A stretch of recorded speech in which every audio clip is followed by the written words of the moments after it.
Hey everyone, I'm Emma Thompson, 28 years old, and killing it at my marketing job. I'm this close to buying my first house. Exciting, right? Emma, you've really outdone yourself this time, my boss said, sliding a hefty bonus check across my desk. I grinned. Thanks, Karen. This is going straight into my house fund. I've been saving every spare penny for months, and the idea of owning my dream home was finally within reach. I couldn't wait to tell my big brother, Mike. He'd always been my rock, especially after our parents split. Later that evening, I called him up. Guess what? I said. I'm this close to putting a down payment on a house. That's great, sis, he replied, though something in his voice was off. You wouldn't happen to have some cash to spare, would you? Just until next month? I sighed. This wasn't the first time. Mike, I'm saving up. You know that. It's nothing. Don't worry about it, he brushed me off, quickly changing the subject. How's Mom doing? Typical Mike, always deflecting. Same old, still refusing rehab, I said. Our mom's addiction had shattered our family years ago, leaving Mike and me to pick up the pieces alone. Growing up fast was an understatement. Just then, my phone buzzed with a text from my boyfriend Jason. Can't wait to see you tonight, babe. Proud of you. I smiled, pushing aside the nagging feeling that something was off. Lately, Jason had seemed almost resentful of my success, and I wasn't sure why. My best friend Olivia's voice pulled me out of my thoughts. Eartha Emma, you zoned out again, she teased. We were grabbing our weekly coffee, a tradition of ours.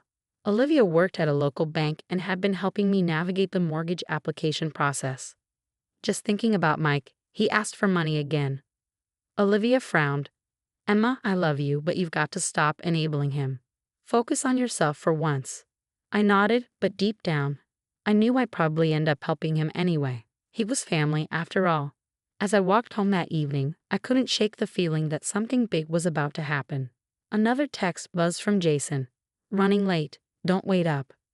I sighed, unlocking my apartment door. The empty space seemed to echo my growing unease. I'd worked so hard to build this life, yet it felt like everything was balanced on a knife's edge.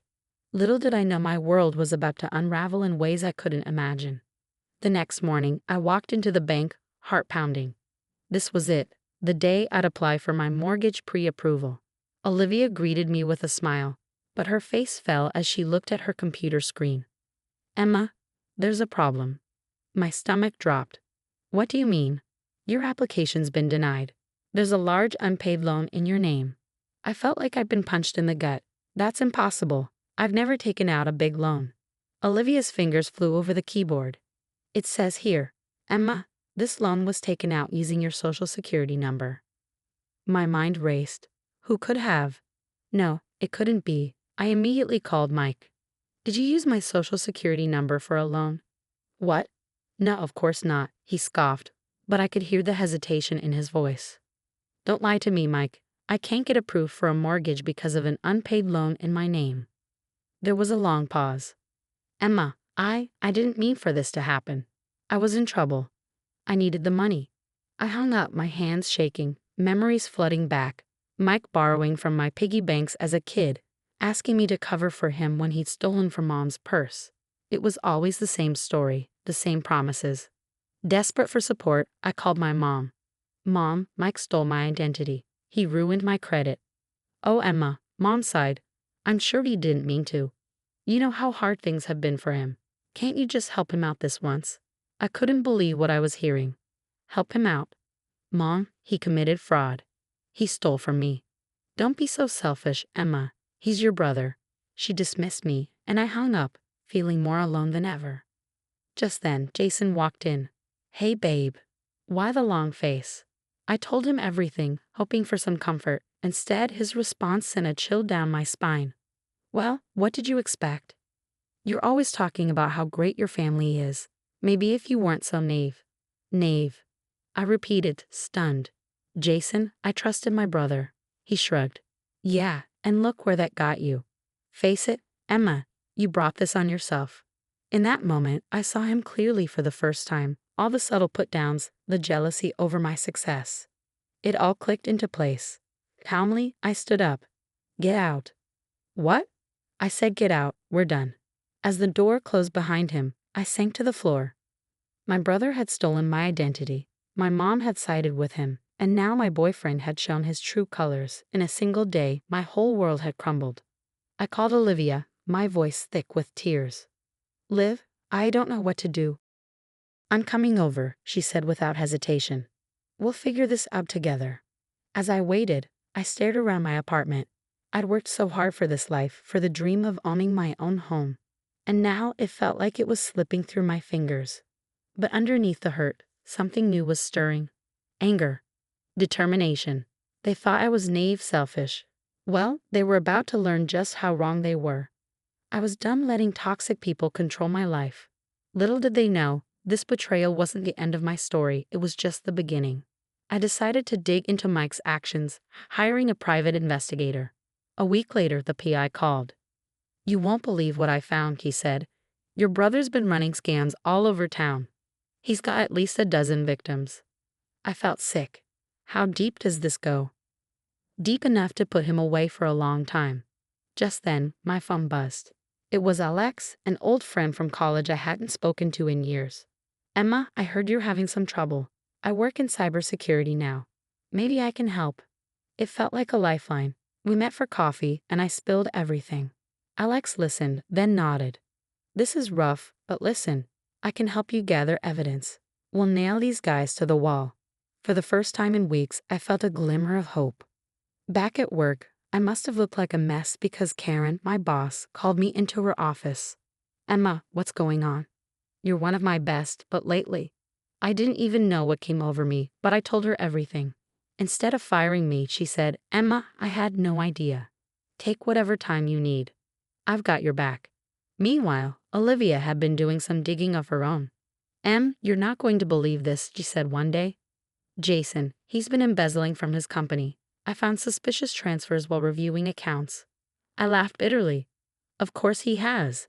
Anything else to add to the dumpster fire that's my life? Actually, yes. I think I have a way to expose him without implicating you. As she laid out her plan, I felt a spark of the old me coming back to life. I spent the next few days working with Alex, gathering digital evidence of Mike's fraud and surprisingly proof of Jason's infidelity. Turns out he'd been busy while I'd been working late. "This is gold," Alex said, scrolling through the data. "But are you sure you want to go through with this? It could get messy." I nodded firmly. They made their beds. Now they can lie in them. Olivia came through with bank records showing Jason's embezzlement. Karen provided references and documentation of my work ethic, just in case. As the pieces fell into place, I realized something. I didn't need to get my hands dirty. The truth would do all the work. I drafted anonymous tips to the relevant authorities, police for Mike's scams, Jason's company for his embezzlement. I even prepared a package for my mom, showing her just how deep Mike's manipulation went. "Are you ready for this?" Olivia asked as we sat in my living room, files and envelopes spread around us. I took a deep breath. I've never been more ready. I hit send on the last email, feeling a weight lift from my shoulders. The ball was rolling now, and there was no stopping it. Alex looked at me, smiling. "So what now?" I grinned, feeling more like myself than I had in ages. "Now we wait. And maybe order some pizza. I have a feeling things are about to get interesting." Little did I know, interesting was an understatement. The storm I was about to unleash would change everything in ways I couldn't even imagine. It was a quiet Tuesday morning. The notifications came all at once, lighting up my phone like fireworks. My heart pounded as I swiped through. There it was, front and center on the local news. Massive fraud bust uncovered, suspect arrested. And there, staring back at me, was Mike's face. "Multiple counts of fraud and identity theft," the reporter announced. "The FBI is calling it one of the largest personal fraud cases in the state's history." Relief washed over me, tempered by a deep, inevitable sadness. It was over. Mike's web of deceit, his endless pleas for help. But at what cost? My phone buzzed again, and this time it was Jason's ex-boss. "Emma, I thought you should know we're pressing charges for embezzlement. Did you know anything about this?" I took a shaky breath. "No," I replied truthfully. "But I can't say I'm surprised." I knew the hardest part was yet to come. Driving to my mom's house with a folder of evidence in hand, I felt the weight of years of tangled loyalties and shattered trust. She greeted me with a cautious smile. Emma, what's this about? Wordlessly, I laid out document after document. This is who Mike really is, Mom. This is what you've been enabling all these years. Her face crumbled as she took it all in, denial falling away to reveal heartbreak. I didn't want to see it, she whispered. Oh God, what have I done? The conversation was painful but necessary. As I left, I knew our relationship would never be the same.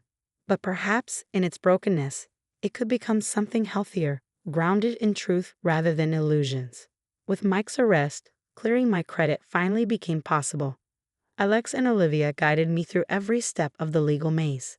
And finally one day, I heard the words I've been longing for. Emma Thompson, the loan officer, smiled.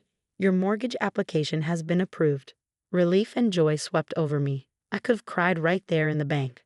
Back at work, Karen called me into her office. Expecting another wave of sympathy, I was stunned when she smiled.